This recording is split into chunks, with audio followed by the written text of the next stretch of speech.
বিরোধীদের আমরা এখানে আসতেই দেব না, কারণ আমরা বিজেপি থেকে কিচ্ছু পাচ্ছি না, তাই আমরা বিজেপিকে এখানে আসতে দেবো না।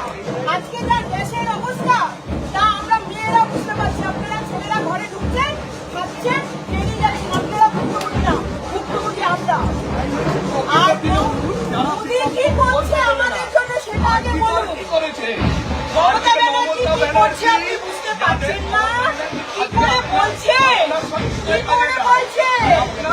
আমার স্বামী যেখানে কাজে যায় সেখানে কিন্তু আপনার ছেলে ওখানে কাজে যাচ্ছে না। আপনি কি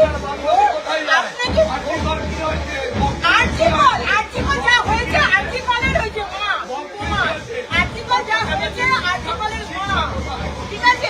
তারপরে কিন্তু আর আর্টিকলের কথা বলবেনই না। আপনাদের মুখে আর্টিকলটা কি মানায়? আপনাদের মুখে আর্টিকলটা মানায়? আমার সন্তান যে স্কুলে পড়ে সেই স্কুল থেকে দেখুন কন্যাশ্রী পাচ্ছে, কন্যাশ্রী পাচ্ছে, যুবশ্রী পাচ্ছে। কেন কেন স্কুলে কেন কি অবস্থা?